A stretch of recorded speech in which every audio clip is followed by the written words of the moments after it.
Hey everybody, my name is Phil Kohler. I'm being joined by Adam Biesener. Hello. And by our special guest, Jonathan Sharp. Hey from guys. ArenaNet. How you doing? You're a game designer at ArenaNet. I am a system designer. So Adam and I, we've spent a long time, probably like 6 months, a year now, writing about Guild Wars 2, talking about Guild Wars 2. We figured we might want to actually show some Guild Wars 2 while Jonathan is in the office here with us. So you're playing the game. You're playing it right now. I'm playing and trying to talk to you at the same time. Yeah. Yeah. We do this all the time, and it's not always easy. So I want to point something out that just showed up on the screen on the right side there. You just saw it was the daily achievement. It was a daily kill variety. So Guild Wars 2 has daily achievements, right? Yes. Tell us a little bit about those and how they work. Basically what happens is we want to reward you for those first few minutes that you're in the game, the first 30 minutes, the first hour. We hate the feeling of you just want to jump on and grind and all that kind of stuff. So what we try to do is we try to give you incentive to come back and enjoy that first part of the game. And that keeps us from having to worry about people who can just grind all the time. You can kind of catch up a little bit your first, little time that you're in the game. It's going to give you some time to actually get in there and play with somebody. And we like that initial time when you get to basically play with somebody, but not be super like, oh, I have to grind and catch up with some kid who can play 18 hours out of the day and I'm getting my butt because I talked to you. That's okay. Fight to survive. The thing that's cool about those achievements too are you get experience awards. Yeah, and loot. Like a chest appear in the world and you hook it up. Yep. It's awesome. And that's just one of those things too that we just want people to feel like you don't have to grind. You can play the way that you want to play at your own pace.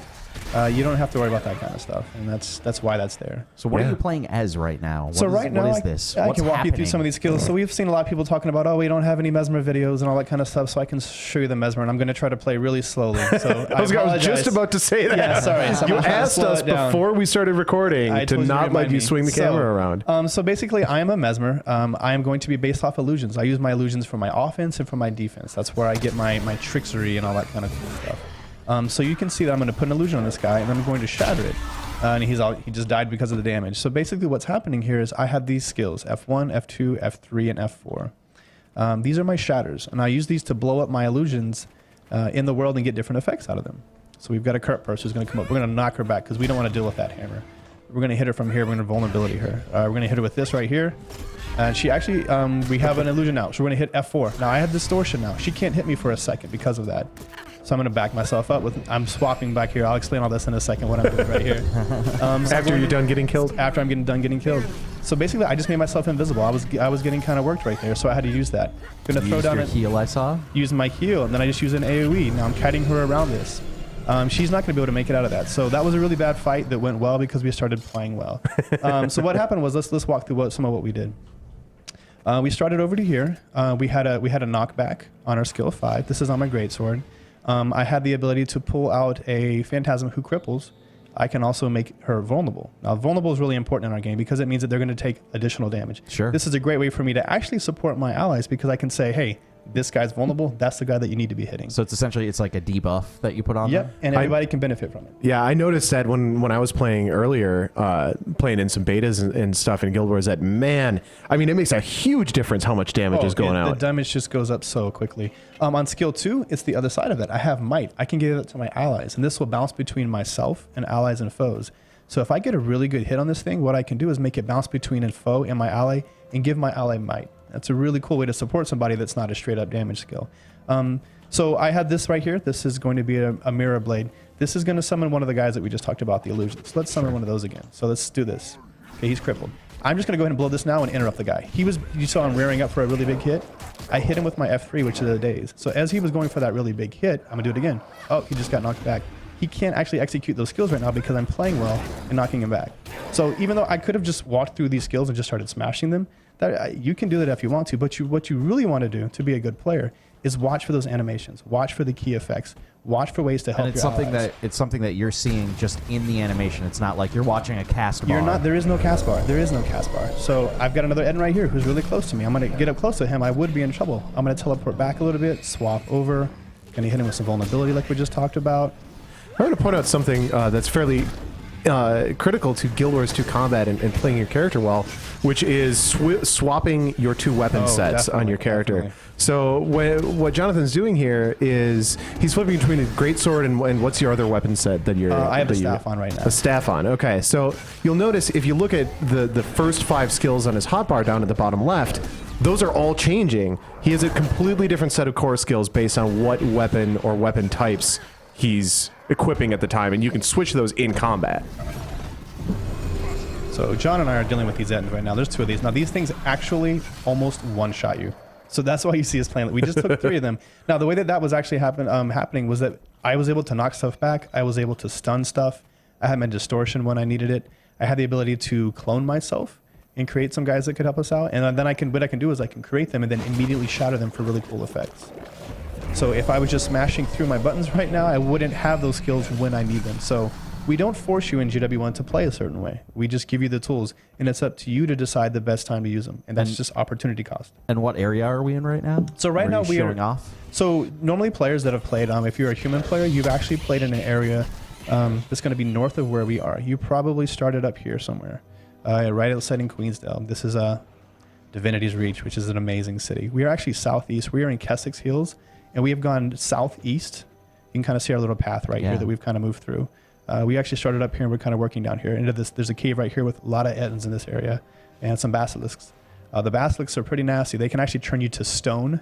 They just keep stunning you over and over and over again. Sure. So you've got to have the right skill ready at the right time. So if you just blow through all your skills, you're not going to have it when you need it. You're going to be in trouble. It's like playing Gothic. I've been chain stunned to death in that series so many times. I just made a Gothic reference. I think that probably dates me. Oh, well. Yeah, a little bit. That's still relevant, right? Yeah. Well, hey, those guys are making a good game now. Sure. So, good for them. Anyway, we can talk about the actual game that we're playing, though, instead. And John's a thief. You see him up there. He's drawing that. He's just doing a lot of damage. He's doing a lot of evasion. So he's drawing that aggro. He's getting a lot of pressure on himself, but he's able to evade with it. And then I'm evading as well. So this is a case where neither one of us are true tanks. Wow.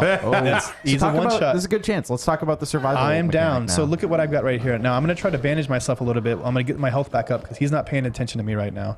I've got a little bit of time. I can teleport out of here if I need to in a second, but I don't need to. Okay, cool. Whew, we almost went down again. So it's essentially that's a mechanic where if you die, you don't actually actually die. That's true. You have a chance to take out an enemy. And if you take out an enemy before that timer runs out, you actually get to come back up. Come back up, yeah. Yep. Oh, this guy's really hitting hard. We've almost got him though. I think we can maybe take him. So in my down mode, I can maybe finish this guy off. Let's see if I can show what Phil's showing or what Phil's talking about. Here we go. We've almost got him. Barely. Almost. Oh, you got So it. we got him. Nice. Okay, nice. It's so satisfying. Yeah, Love when that it works feels out. really good. Now you're not super strong when you're on your back. I don't want you to think that you can just run through the entire game and die and then just use your second life basically to get through everything. That's not how down works. But it does give you a little bit of power. You can come back from some of those fights. And you see me dodging. I just dodged right there. Now if I was dodging all the time, here comes another one. See how he just swung? He just finished. Once you start recognizing those animations and the effects, you can do those types of things. And that's what I think you guys are going to get to once you guys start playing more. You'll start to see it yourselves. Sure. It's important to note that you have a limited amount of dodging as well. Yes. That the bar in the bottom right there, your endurance bar, you need a certain amount of that to be able to execute that half. dodge Yep. roll. And is that something that are you able to do more of as you level up? Nope, so it's actually going to be the same. Now, Okay. the way that you can augment this is with traits, Sure. or you can get Vigor, which is a buff that people can give you. Like people like the Guardian, he loves to give out Vigor. The Thief loves to have Vigor on himself. Sure. So he can have Vigor, which means that they're going to be able to dodge more often, so they're more evasive. But what's cool about that is it's not like he just gets a buff that says, I'm evading, I'm evading.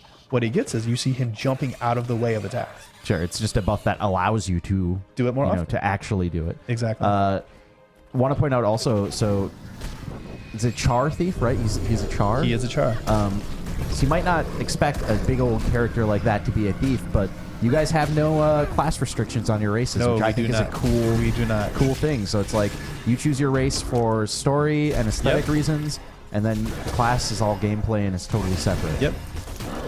Oh, and that's just one of those things that we just feel like, is that really fun to just say that, Norn are the best warriors, or maybe to play a really good, an efficacious Ellie, you've got to play an Asura. That's not really cool. What's cool is I can make my guy look the way I want him to look, and it's not going to impact the gameplay. Yeah. I'm just saying I have picked a race for a 1% dodge bonus in the past. I have true. done that. And we know that people do that because we've seen done him it. do it. We've done it, especially in PvP. If there's a class that's just got something that I can't get any other way, Yep. because of the race, then Like, I don't know, a that. fear break. That was a great idea. Anyway, I'm not going to ask you to respond to that.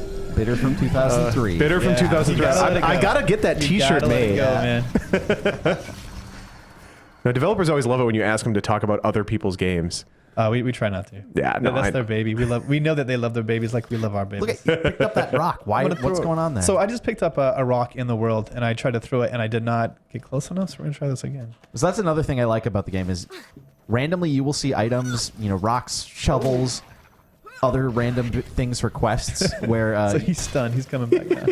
you pick up an item and you get suddenly your whole hotbar changes again, and for whatever the duration of whatever you're doing, you're able to use a new hotbar. Or like Yep. lots of quests where you get transformed into different animals. I've noticed. Oh, I thought that's a common theme. I thought there was a cool use of the boulders in particular, like items like that.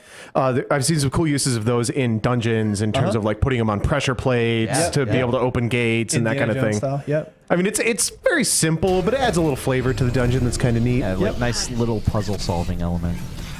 As long as people don't try to RP at me while they're putting the boulder Right, on right. the plate. Yeah, that's why I'm going to be on a different server than you, Phil. I thought we've been over this. I'm gonna follow you everywhere. We can't play on I'm gonna follow opposite you everywhere factions. as one of the little bunny things. Ah, bunny you and your So yeah, you can see that we're still moving around this map. It's if you get two players who really know what they're doing, the game's going to get to where you can work off of each other, and you can just see right now. So you guys know at home, this is John Peters, one of the other designers. He's playing with me. We have no VO right now. We have no ventrilo. We have nothing. I'm just watching his character. I'm watching what he's doing. I'm watching when he's in danger. I'm watching when he's dodging. And I think the thing that this helps point out also is like you can team up with people just sort of naturally in the world by watching them without being in a group, and that I found that happening to me fairly often while I was playing. Is like I'd run into an area, there's an event happening, other people are doing that event, and we didn't have to get into a group, but we just naturally teamed up and helped each other. Yep. and I've talked about that a lot. If anybody's ever, any of you out there have listened to our MMO podcast, Respec Radio, I talk about that all the time about spontaneous grouping and just being able to play with other people, because that's why I play MMOs. Right. I don't want to play an MMO to be a solo player on doing my own thing. There's plenty of single player games that do that. Level up. All right. Yeah, just finished this some nice event. beta feedback. So we can talk about the events a little bit. We've just finished one event, and that's one of those things that we've talked about a lot. Oh wow. Okay. He stomps and shouts. That's probably good, right? Yeah, we're gonna back up a little bit here. He's green. He's green though. You'll be He fine. seems like an I don't know. okay guy. Yeah, I don't know what I'm- you're worried about. I'm sure this can't go badly in any way. I'm sure. Also, you have festering country gloves. Like that's not. Let me get those. equip those Let me get and those you're bad boys out. real quick. good to go. But no, do tell us about the event system though, because the so- event system is one of the best parts about Guild We Wars just thought, 2. that's the backbone of our game. It's the event system. Instead of just having multiple quests and a quest log where you have multiple things to do at one time, we feel like it's much more exciting just to have the world be visual and to be changing and be dynamic all the time. So you'll have an event in here was just to clear out these ends, and now it's kicked off another event, which is you just see this guy. He's coming in here. I'm sorry, something very unbad will happen to us in a moment. But we just want events to kind of overlap with each other and to play off of each other. And as soon as you finish one, you get another one.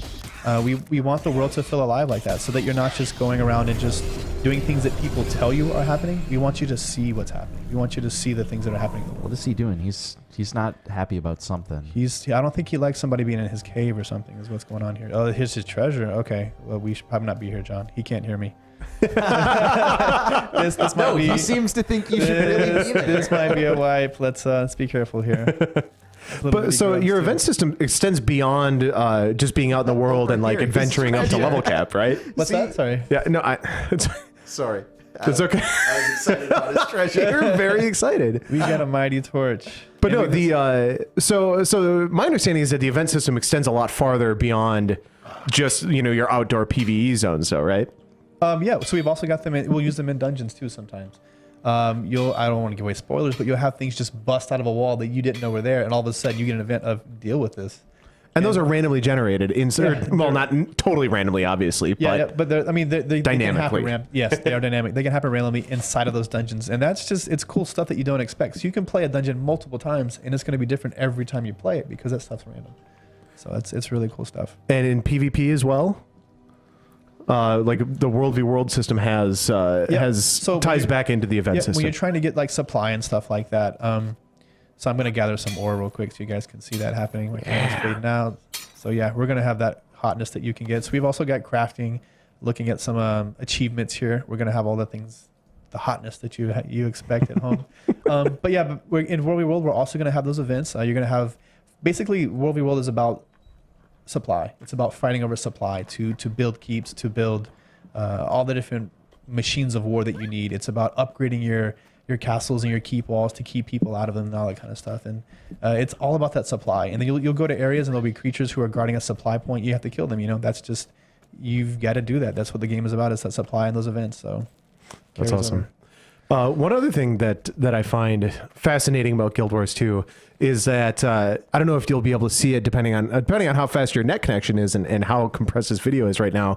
But our party member here is actually level 80, and we are in a level 18 zone, and he is being de-leveled down to the roughly equivalent stats of a level 18 player. Yep. So it's sort of a reverse side-kicking system. Why did you decide to go with that reverse system instead of the bolstering that we've seen in some other games? So the thing that we're thinking here is that we want you to have things that you can play with your friends. So let's say that you are the level 80 who can just grind all the time. Maybe you're like me back in college and I played way too much StarCraft, but let's say I have a ton of time to play these types of games.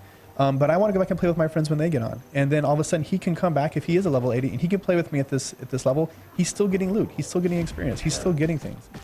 So that allows us to play together. And that's just one of those ideas of like, we want people to play together. If it's going to be a social game, let's let people be social together. So that's why we wanted to do that. You can do this in dungeons too. If we went to a dungeon and he was too high level, he'd get sidekicked down so he could play the dungeon with us and still have fun. And you can get unique rewards out of dungeons, like cosmetic stuff, right? Yeah. Well, you can also just get really cool stuff, especially if you do the after you finish the story version of a dungeon, you can do the explorable version. And in there, you can get a lot of tokens and stuff like that you can trade in for really cool stuff for later. So. And explorable versions are more like challenge mode, like much harder. They are face melt hard right now. So, yeah. Hey, I love that kind of stuff. I was the guy who was the first in my guild to get the achievement for finishing all the heroic modes and Cataclysm and all that kind of stuff back before they nerfed them all into oblivion so that even Phil's guild could clear them. Whoa. My guild never cleared those. Wow. Let's set the record straight. Worth pointing out also, you guys aren't doing the raiding content in the sense that people normally think of it of like, big 10, 15, 25 man raids. You guys are focusing on 5-man content. Yep, we are. Which is great, I think. I'm a big fan of that. It's one of those things, some people don't like it, but we just feel like that's kind of the sweet spot, and we've designed a lot of the game to work around 5 people. And so if you make that 5-person content but make those challenging explorable modes really difficult, it's just as satisfying. I think. That's our belief. That's what we feel. And we just feel like 5 is just that sweet spot of how easy it is to like organize yourself with your social peers. Like it's GW1, if you recall, was 8 people, and we feel like that was just way too many. How do you feel about murdering bears? I try not to murder them if I can, but sometimes this bear seems kind of it's a pretty aggro bear. He's angry, but he's cute. He's ill-tempered though. I mean, he needs to work on his attitude, right? I wouldn't have to kill him. Yeah, you seem to have worked on his attitude pretty effectively for him. And my inventory is full, so you can tell I need to head back to town and get some more stuff. Cleared out of this inventory right now. So let's try to get John up a little bit. So what we're going to do here is we're going to daze this guy as his next big attack comes out. John just knocked him down, which is really good. So let's see what we got here. Here it comes. And we have a second one here. This will be fun to deal with. Let's knock him back. Let's give him some cripple to think about. I imagine that you do talk like this the entire time you're ever playing this game, right? Even if I'm by myself and not on vent, I just talk to myself like this. That's right, yeah. Yeah, so this is 2 ends right here. Now keep in mind that these guys basically one-shot you if they can connect. So John's doing a really good job of evading on his end, and I'm doing a good job trying to stun things on my end. And and again, this is just, I'm talking to you guys. We're playing, we're moving around. We're dodging away. Oh, I didn't dodge. Speaking of dodging, I did not dodge quick enough, and he took basically half my health. And let's get him out. So let's get some more space here. But yeah, we're just watching each other play. He sees me in trouble. And you'll also notice sometimes too, when you see somebody not dodging, you know that their endurance is really low. And that's when sometimes you'll just know that you need to throw somebody some vigor. Or that they're really bad at the game. Or that maybe they've dodged too much before they should have, and they're just bad. Yeah, it can also happen. Thanks for judging me. I'm just He saying. didn't name names. I think it's clear who he's talking. Oh, and I'm smashing on my keyboard. Bad for doing this. So tell me how you feel about auto attack and its role in an MMO. So auto attack is just one of those things that you need to have. It helps the new player so much because it just Sure. gives them a way that they know that they're doing something. And sometimes a lot of people forget, but if you're a new player to some of these games, they can be really overwhelming. So what we decided to do was to have a system where you can make any of your skills if you right click it and hold down your left control and then right click it. You can make any skill your auto attack. So I could do that with my heal if I wanted to. Now I know that anytime that I can heal, I will heal. And sometimes that's good for a new player. God, that is like the scrubbiest thing in the world. Sorry. I just can't imagine like having your heal auto fire on cooldown. That Yeah. just, I'm gonna do it now just to annoy Adam. that's so scrubby. I mean, come on. Well, let's hope I don't die though because of it. So let's see here. It can be good at early levels, but as we've talked about, there's just opportunity cost to using those things. Like I was just at 900. I just Right. got 200. Like that was not a great use of that. Right. So that's just one of those things that it might help the new player, but as players get better, I'm about to get face masked here. As players get better, yeah, there you go. That's what happens when you start talking too much. As you get better, you're going to be able to use those things to better effect and decide, how do I want to play this class? Which of my actual abilities do I want to have an autocast? Maybe for a melee Sure. guy, you want to have your one skill be your autocast because you just want to keep that DPS up all the time. Maybe you're looking for helping everybody with a lot of stuns and stuff, so you keep that on your autocast. And if you're like me, I just take it off a lot of times because that's just how I like to play. I want to use my skills when I want to use them, which is a choice. Again, just like we've said for other things, that's our philosophy. We're not going to force you. If that's how you want to play, that's how you can play. We're PvPing. We have the PvPing. We've decided to jump over here to show you guys some more hotness. So right now I'm fighting a thief in a one-on-one fight. Right now we are on the map, the Forest of Niflhel. And we are fighting over this position right now. We're waiting for some other people to join. But as you can see, things didn't go so well for him. So we've talked a lot about the skill usage and stuff like that, and how it pertains and changes to different aspects of the game. And one of the places that you see a lot of precision in your skill usage that's required is actually in the PvP. You'll see this in World versus World, high-level dungeons, all that kind of stuff. There's been talk on the forums too about you can just smash your buttons, and yeah, that's true if you want to. And the first part of the game, sure, you can smash your way through some stuff. We want to take care of our new players because we want people to get in the game, not be overwhelmed. We don't want you to feel like you're just getting crushed by stuff. But once you start to get up to higher levels, you'll start to see that your skill usage changes based off what you're doing, as well as the team comp. So we've got Izzy. Some of you guys might know Izzy, Isaiah Cartwright, our lead system designer. He's going to escort me around as a guardian. He's a big guy. And that's about life size. He's a big man. He's a big old boy. So basically, we're just going to be watching for other people to come through here. Just showing you guys some stuff. I think we've got 2 other people who, they might jump us at any time, and that might be. We've got a thief and an Ellie on the other team. So here's the Ellie now. So let's see if Izzy's going to jump on him. Oh, Izzy's AFK. Okay, cool. So this might not go so well. It's an interesting choice of guild tag on your other guy over there. On who? On the guy you're fighting. Oh, yeah. And he's kind of housing you a little bit here. Yeah, I'm waiting for Izzy to come, but I don't think Izzy's coming, so we're just going to fight him as it is. So yeah, Why you don't go AFK during PvP matches. He's taking some damage now, though. I think we might be able to pull this one out. Carl's one of our better, if not the best, Ellie player in the office, probably. He's an extremely powerful player. Knows how to fly through those buttons. You can see him bouncing in and out of multiple attunements. Just really strong player. He's kind of left John to die, though, so let's see if we can focus on John a little bit here. He's going to go Viz. So I'm going to go Viz to answer. Let's move up a little bit. All right, they're both low. I'm going to get all up in the grills. I'm going to go aggro.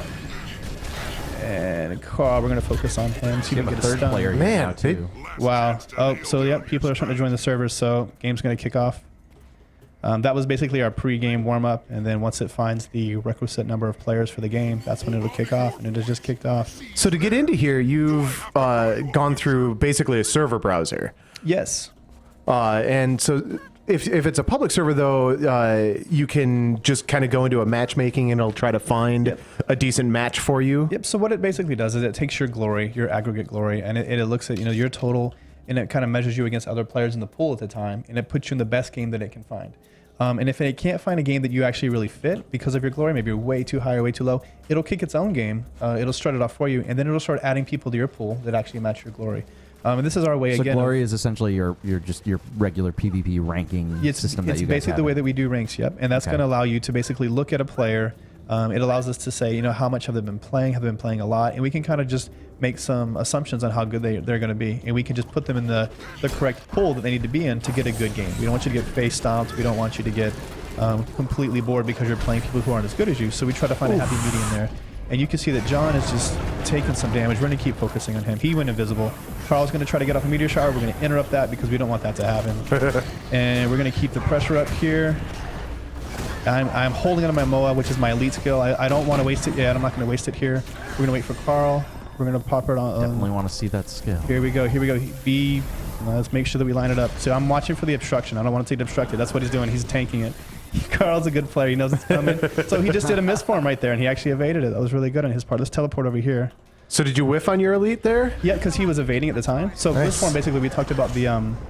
Oh, you got off the res though. Nice. Yeah, so the battle's going to keep going. So let's keep on Carl. Let's keep on Carl. Get him down. I'm taking some damage. We're going to heal up here. Swap over. We're going to go in Viz for a bit. This is intense. This is pretty intense, and this is a 2-on-2. So it's going to get pretty nuts later. And your competitive matches go up to how high? Competitive can be 5-on-5. Up to 5-on-5. Okay. But if you're playing in a pub game, you can actually just play it up to a... we're going to teleport away here. And Izzy put up a wall for us, give us some breathing room. Nice. The map can actually play up to a 10-on-10 if we want to. So. Okay. Oh wow. Yep. But you're not supporting that in terms of the real competitive modes. Competitive modes, we just feel like are better with the 5-on-5, so that's what we're going to go with. We feel like that's just... It's one of those things, too, where, you know, you look at other games, too. People have organized themselves into 5-on-5 teams for other games as well. Sure. And because of that, we just felt like if there's a team out there that's already played 5-on-5, I don't know, like a MOBA, or they played 5-on-5, maybe Counter-Strike or something. They've already got their tight-knit group. So let's let those guys continue. Let's not make them require, 8 like we did in GW1, which we felt was way too many. Is there any sort of a penalty when you die in a PvP match? Do you have to like wait to res sometimes, or? Yep. So you just have a timer. And it's going to be based off the timer. So the way that the map works, let me show you this real quick, is you've basically got 3 points. For forest, you've got a hinge, you have a keep, and you have a mine. And then you have these 2 really powerful NPCs. And one of them just got pulled, so that tells us that, guess what? We've got some action over here. So you're going to go gank them while they're trying to kill this guy. That's right. That's what you do. Let's see if we can get that to happen. Yeah, I'm just going to keep hitting Carl. I want to pressure Carl. And what happens if they take down the NPC? So you get points, and you get a really powerful buff that buffs up all your stats. It's really, really, really strong. So it's very much like a MOBA, like Baron or Dragon in League. Totally. And there's nothing better than a big old Baron gank. Yeah, that is totally. just. Oh, they just stole it from us. That was That awesome. was nice. So they might die for it though. Oh, he's gonna blow his elite, and mine's down, so I'm gonna have to teleport out of this fight. Is that the tornado? That's the Yeah, it is the tornado. That is brutal. wrecking it. We are just gonna get His out of elite this. skills seem pretty awesome. Is he in Vuln while he's a tornado too? No, he's not. It's He's just not. that we need to just focus him down is what we should be Okay. doing. And that's what we're gonna do now. And then John's gonna try to res him, and I'm gonna try to I knocked John back, so we actually got off Nice. the stomp there. I love how you just plant a flag in their face, Yeah. and that's how you know that you finish them off. Right. That's just one of those things. It adds some flavor. It adds some fullness, And John, we're gonna go invisible. I don't want to get unloaded on by a thief right now. We're gonna daze him. We're gonna stun him and try to keep him over here with us. He's dazed. We're gonna teleport over to here to keep the fight going. We're gonna get him some vulnerability. Oh, nice, Amob. What was that effect? That full screen effect that just happened? So that was an immobilization. When you get okay. immobilized, when you get immobilized, you actually cannot move. So it's a root. Gotcha. And he just loaded me up with some conditions. Man. And I sent them right back to him with the skill called Arcane Thievery. So I baited him into putting a lot of conditions on me, and then as a Mesmer, I'm thinking I'm going to give these right back to you. That's kind of the way the Mesmer plays. He's never thinking on one dimension. He went invisible, which is really nice on his part. And we've got another character here, too. 3-on-2 is not going to go well for you. It's not going to go well at all. I think you can do it. I believe in you. I don't know. This is a rough fight. I'm taking a lot of damage. you're getting I'm not really pounded. expect to stand up for that. Oh, but we've got a guy on our team, too, so let's dish out the Moa on Carl. Oh, wow. So- So you straight up turned him into a bird. I turned him into a Moa, which gives me a small window where he can't do anything. But my team's not really focusing really very well. So you can see that I'm getting focused and they're focusing the guys that we're not. To be fair, I think it was worth it just for the shame on his part. Absolutely. You turned him into a bird. He's embarrassed. Well, there you go. It was enough. Just to make somebody a MOBA, maybe that's enough. It's enough for me. Yeah. So that's pretty much PvP. Let's get back to the map. But you're going to have these two NPCs. Finer up here. Chief and Utahain. I hope I say that right, Jeff Grubb. He's up here. You get the 3 different points. And what you'll find a lot is that people are basically fighting over these different areas in the map. And you'll see a lot of ganking that happens in these corridors right here, as people are vying over these NPCs. And you get the 3 different spots you need to worry about. And then you have the 2 secondary mechanic spots that are very, very important. So this map has a lot of thiefy, mesmery, jumping people style, where you're just hiding in different places. You can do stuff like this, where you're just running around and then you just hide under the bridge. You just start watching for people. You start looking for them. And you'll see somebody, leave. You get up behind him. You can, like as a thief, you just unload on him, just give him tons of damage. So you have to really watch your back when you're playing in this map. So it's a lot of fun. It's very different from the. A lot of you guys have seen the Battle of Kylo, which has more of a tactical 2 armies pushing against each other. This is a lot of skirmishing and fighting over these NPCs. So Awesome. It's really cool. And how many PvP maps are you planning to have at launch? We hope to have 4. Cool. And this is the second of our 4 that we're showing you guys now. Very cool. Awesome. Cool. So thanks for Looks watching, great. guys. Awesome. Yeah, thanks.